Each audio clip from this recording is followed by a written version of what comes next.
ನಮಸ್ತೆ ಸ್ನೇಹಿತರೆ, ನಾನಿವತ್ತು ಭಕ್ತಿ ಮಾರ್ಗದ ಕನಕದಾಸರ ಒಂದು ಸಣ್ಣ ಕಥೆಯನ್ನು ನಿಮ್ಮ ಮುಂದೆ ತಂದಿರ್ತಾ ಇದ್ದೀನಿ.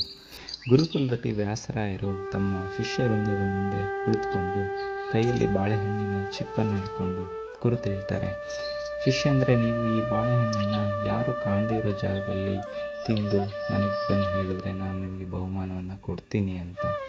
ಆಗ ಎಲ್ಲ ಶಿಷ್ಯನಿಗೂ ಸಹ ಬಾಳೆಹಣ್ಣನ್ನು ಹಂಚ್ತಾರೆ. ಈ ಹಂಚಿ ಅವರು ಗುರುಕುಲದಲ್ಲಿ ಧ್ಯಾನಸ್ಥರ ಕೂರ್ತಾರೆ. ಆಗ 2 ದಿವಸ 3 ದಿವಸ ಆಗುತ್ತೆ. ಎಲ್ಲ ಒಬ್ಬೊಬ್ಬ ಶಿಷ್ಯಂದರು ಬರೋಕ್ಕೆ ಶುರುವಾಗ್ತಾರೆ. ಒಬ್ಬ ಶಿಷ್ಯ ಬಂದು, ಗುರುಗಳೇ, ನಾನು ಒಂದು ಗವಿಯಲ್ಲಿ ಯಾರೂ ಇರಲಿಲ್ಲ, ಅಲ್ಲಿ ನಾನು ಕೂತ್ಕೊಂಡು ಬಾಳೆಹಣ್ಣು ತಿಂದು ಬಂದೆ ಅಂತಾನೆ.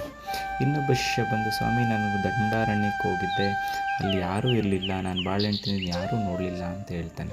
ಹೀಗೆ ಬಂದು ಎಲ್ಲರೂ ಒಂದೊಂದು ಥರ ಉತ್ತರವನ್ನು ಕೊಡಬೇಕಾದ್ರೆ ಕನಕದಾಸರು ಮಾತ್ರ ತಮ್ಮ ಕೊಟ್ಟ ಬಾಳೆಹಣ್ಣನ್ನು ಕೈಲೇ ಇಟ್ಕೊಂಡು ಗುರುಗಳ ಮುಂದೆ ನಿಂತಿರ್ತಾರೆ. ಗುರುಗಳು ಕೇಳ್ತಾರೆ, ಯಾಕಪ್ಪ ಕನಕ, ನಿನಗೆ ಕೊಟ್ಟಂಥ ಬಾಳೆಹಣ್ಣನ್ನು ನೀನು ಯಾಕೆ ತಿನ್ನಲಿಲ್ಲ? ಯಾಕೆ ನೀನು ಯಾರೂ ಇಲ್ದಿರೋ ಜಾಗ ಸಿಗಲಿಲ್ವಾ ನಿನಗೆ ಅಂತ ಕೇಳ್ತಾರೆ. ಆವಾಗ ಕನಕದಾಸರು ಹೇಳ್ತಾರೆ, ಗುರುಗಳೇ, ನಾನು ತುಂಬ ಪ್ರಯತ್ನ ಪಟ್ಟೆ ತಿನ್ನೋಣ ಅಂತ, ಆದರೆ ಸರ್ವವ್ಯಾಪಿಯಾದ ಭಗವಂತನನ್ನು ಕಣ್ಣು ತಪ್ಪಿಸಿ ನನಗೆ ತಿನ್ನೋಕ್ಕಾಗಲಿಲ್ಲ ಗುರುಗಳೇ, ದಯವಿಟ್ಟು ಕ್ಷಮಿಸಬೇಕು ಅಂತೇಳಿ ವಿನಮ್ರವಾಗಿ ವ್ಯಾಸರಾಯರ ಮುಂದೆ ಕೈ ಮುಗಿದು ನಿಲ್ಲುತ್ತಾರೆ. ಆಗ ಗುರುಗಳು ಕನಕನ ಮಾತನ್ನು ಮೆಚ್ಚಿ ಎಲ್ಲ ವಿದ್ಯಾರ್ಥಿಗಳನ್ನು ಕುರಿತು, ಮಕ್ಕಳೇ, ಇದು ಭಗವಂತನ ಶಕ್ತಿ, ಅವನು ಸರ್ವಾಂತರ್ಯಾಮಿ, ಅವನಿಲ್ಲದ ಜಾಗವಿಲ್ಲ, ಅವನ ಕಣ್ಣು ತಪ್ಪಿಸಿ ನಾವು ಏನನ್ನೂ ಮಾಡಲಾಗುವುದಿಲ್ಲ ಎಂದು ಕನಕನನ್ನು ಒಪ್ಪಿ ಅವನಿಗೆ ಆಶೀರ್ವದಿಸುತ್ತಾರೆ. ಇದೇ ಈ ಕಥೆಯ ನೀತಿಯಾಗಿದೆ.